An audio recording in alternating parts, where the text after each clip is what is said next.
Ladies and gentlemen, welcome back to the Armory. This is Daily here for GamersPlatoon checking in with you. Today we're going to be bringing you Sid Meier's Civilization 5. So this is a real-time strategy, not the smaller kind. I wouldn't class it as a grand real-time strategy because it's not necessarily, that big, but it's definitely not your average real-time strategy. It doesn't deal with individual soldiers or even groups. It deals with entire nations, which I guess can technically be considered a grand real-time strategy, but it's not as complicated as one of those. But yeah, today we're going to check this out. There's a couple of things that I'm going to show you right off the bat that I like, and that is, for one, the mod section. You'll see here that the game has mods all built into the game here. You can download it via the in-game menu here. It kind of explains to you what the mod is and what it does for the game.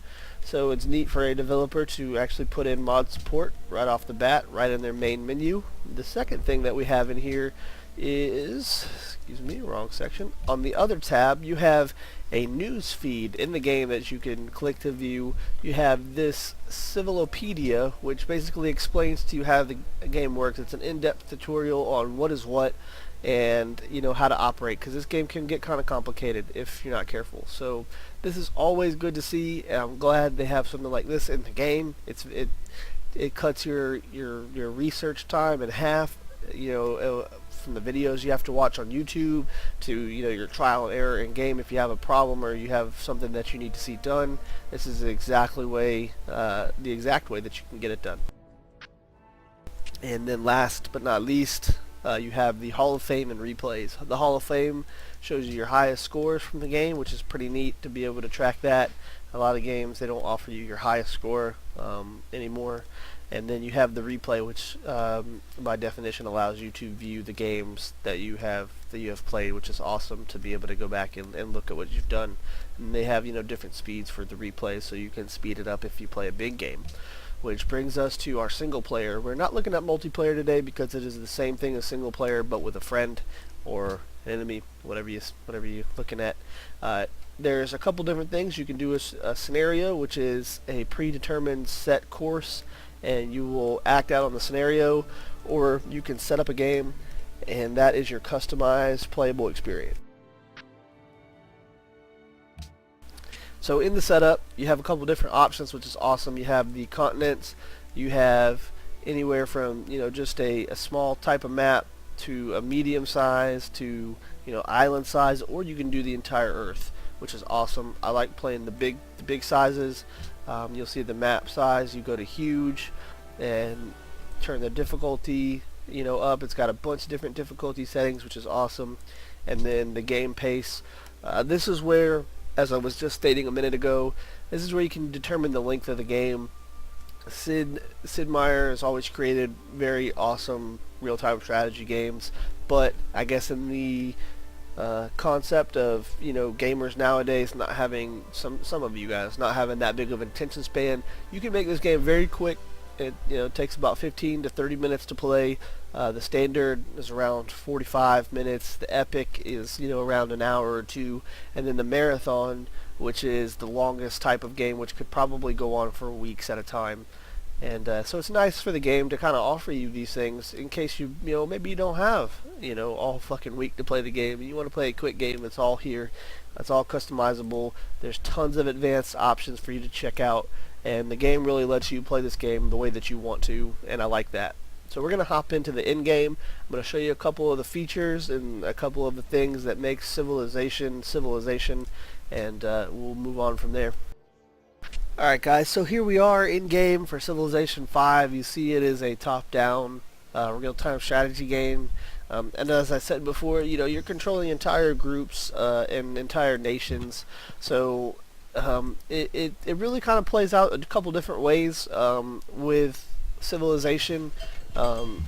It is a turn-based hexagon strategy game. You'll see that I have a certain number of moves that I can do. So you fans of the turn-based strategy, you kind of get to see some stuff here. So it has the turn-based strategy, but it also has a deep city element as far as building. And you'll see here I can create cities, and within the cities I can manage everything about it, from the production, the gold, the science, the research. Everything is controllable here within the city, and the more things that I create, the more things that I can produce: workers, warriors, scouts, as far as troops.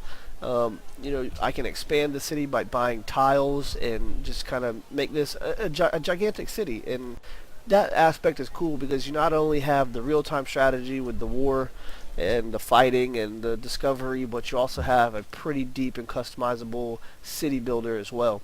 So every time that you make a city, you get to choose research for that city, and we're going to go into that, what that research does, and how it kind of affects the game. But Sid Meier kind of stands out on this. I know a couple games do this, maybe Age of Empires, I think they do it, but Sid Meier really does it well, and this is what I like. So here you'll see mining. I'm researching mining in my city, correct? So in the overall grand scheme of things, you'll have different resources which will open up this technology tree, and within this technology tree you will see where you advance. We're in the ancient era. I'm playing as an Indians right now, so you'll see that I currently have 3 or 4 different options available. I have this one which is currently researching, and all these other ones is things I unlock. So I start out in the ancient period. The more research and the more things I unlock will take me to the classic era, to the medieval era, to the Renaissance era, and the industrial era, the modern era, and the future era, which is the time periods advanced depending on the game mode that you selected. You'll see the turns here. This takes 8 turns. This takes 17 turns. If you're playing a quick game, it may take less. And you can definitely see the progressions here, so you can tell how long your game's going to be by checking out this research page. But there's a couple of different ways to win, not just research. So the next thing is the nations, other nations in the game.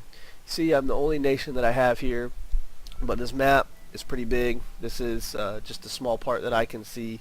There's plenty more that goes into this map, but this is just my box that I can see for now. So within the game you'll find other nations which you can negotiate peace with, or you can go to war with and do different types of trading, different things like that. You have these advisors that will tell you if you're kind of lost on how to play. These guys will explain to you what to research and how to get to the next stage with your civilization. And then the last thing are these social policies. This is another way to win the game. If you max out these social policies that you get by obtaining different objectives within the game, like having a certain number of people or having a certain number of resources. You'll see different resources in here, where deer, cotton, some ancient ruins and things like that all around here. So there's other ways to win the game besides just eliminating all the nations. Some nations have an objective that you can reach to win, but you can continue to play after you reach that objective. The game doesn't necessarily end. As I said, it's fully customizable to the way that you want to play. So moving on, we're going to try and see if we can find a little bit of combat and show you what that's like. But as a real-time strategy, this is where civilization shines. You can actually build up your quote-unquote civilizations and expand your empire all over the globe depending on the map that you're playing. So it's very cool guys, feature. So we have found a barbarian encampment here. The combat in the game is cool, don't get me wrong. It's not the best. Oh, you see that city shooting at me. It doesn't like me. But in any case, the combat is judged based on your unit type versus their unit type. You'll see here it says I will have a minor victory. It'll show you the exact number of troops that you'll most likely use and why that you'll probably lose those. And they do little animation when they go in there and they'll fight. So it's cool. You have something visual to look at, and it's not just here's some numbers. This is what happened. It actually gives you a little view of what actually happened. The enemy unit it's pretty nice to have that. So we'll go ahead and kill these barbarians here. Oh wow, I did kill him.